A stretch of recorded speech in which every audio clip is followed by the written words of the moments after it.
Hi friends, welcome back. I'm Elaine and I'm living with autoimmune disease. And today I wanted to talk about the Vectra Blood Test.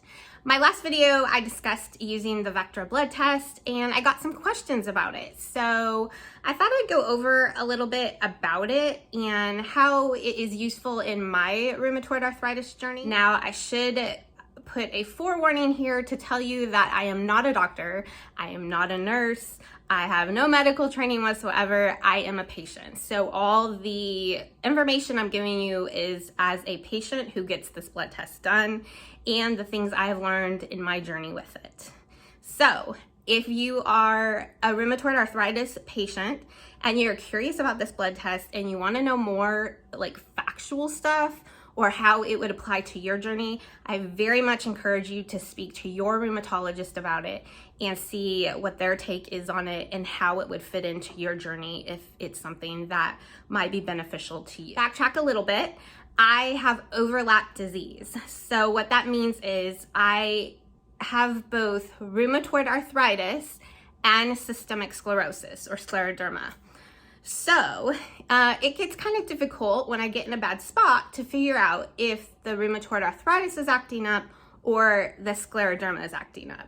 Anybody who has overlap disease probably understands this, and because symptoms are similar and autoimmune diseases kind of have the same ailments and joint pains and things, it's hard to distinguish between the two diseases. As you've probably already figured out, Vectra is a blood test. It was developed by Crescendo Bioscience. Vectra blood test is only available in the United States. It is sometimes covered by insurance and it's sometimes not.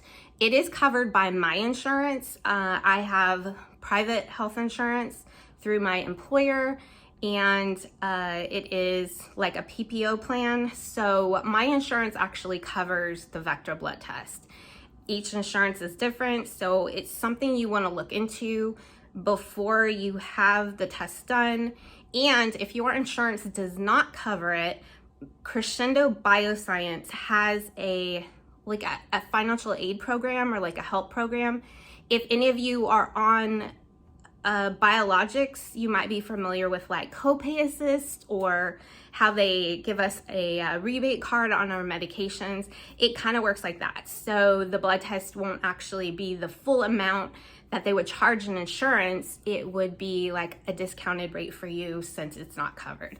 So if it is not covered by your insurance, which I would encourage you to find out if it's covered before you go into this, be sure to apply for the financial aid program. Your rheumatologist should know more about that, and you could also just Google it and find it on Google.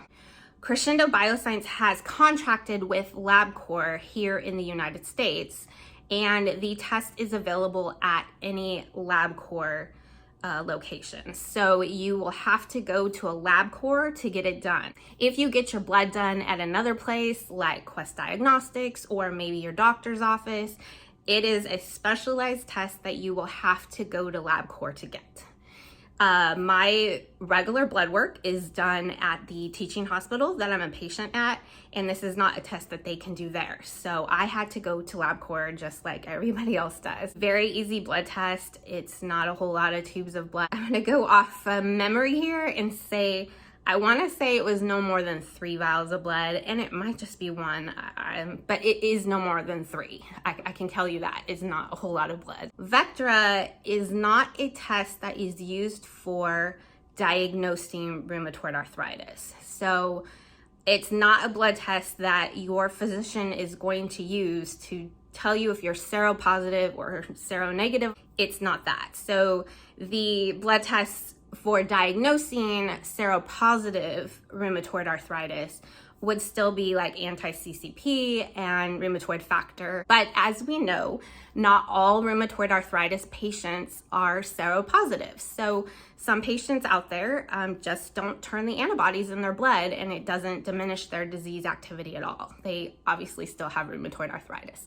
So this blood test is not to diagnose rheumatoid arthritis. This blood test is strictly used to monitor how well your medications are doing at controlling your disease activity. Vectra uses 12 biomarkers in your blood, including CRP and sed rate, but there are like 10 different other biomarkers that they use to see if the medications that you are on are working to minimize your possible joint destruction and the inflammation in your body. I like this blood test because a lot of times when I am on a biologic medication, and there is a particular modulator of a medication that I have been on that actually decreases my CRP and my sed rate, but my inflammation remains. And so my blood work can be a bit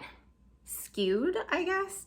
My rheumatologist is familiar with this, but the other physicians that I see and specialists like gastroenterology or hematology, they're not as familiar with the rheumatoid arthritis medication and the way that it works in your blood. I like Vectra because it doesn't just test your CRP or your sed rate. And I should backtrack and say that Vectra is very useful if you have it done at the beginning of your rheumatoid arthritis journey and have like a baseline, and then use it maybe every year or every couple years to see how you are doing in comparison to that original baseline.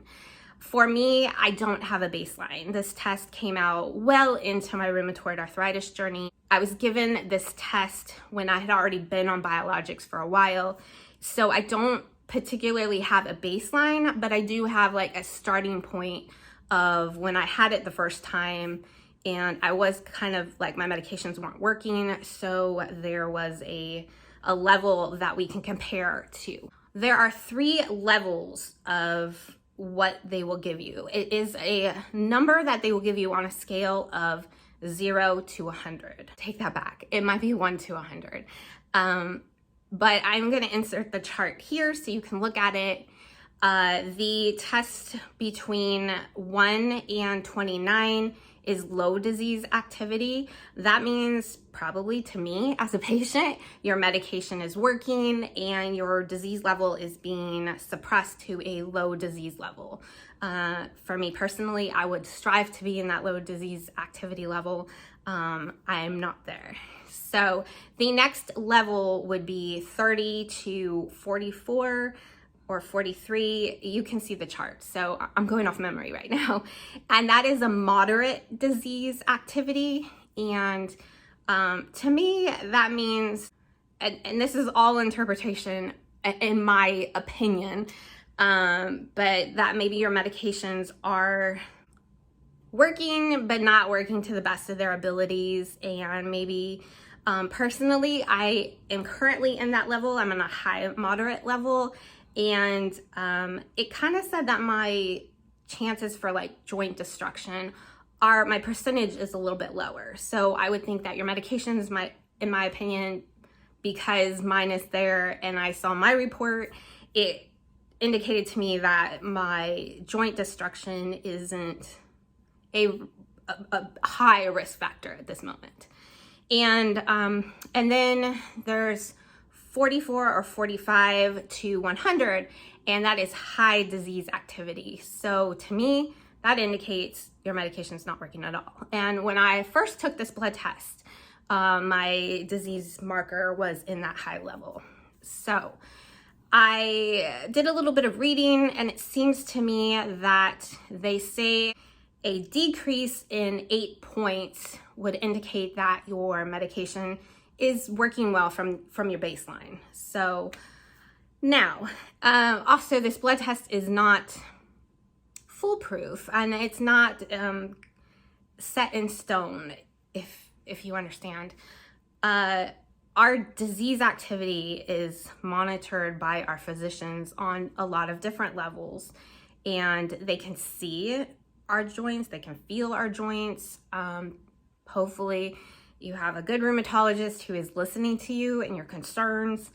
And this is just a tool for them to use, or a tool for you to use in your journey. Your doctor will discuss with you how these results fit into your journey, into maybe a medication change. So I don't want to mislead you and say that this test is set in stone, that if it's a moderate level or a high level, that, oh, you need a medication change, because you could be in the moderate level and feel fine. And the whole point of our journey is to feel well enough to be functioning. My results did not reflect an 8-point change. The report actually says on there whether a change in medication should be considered, or kind of encourages your doctor whether the bioscience lab believes that a med change would be applicable, I guess, to your journey.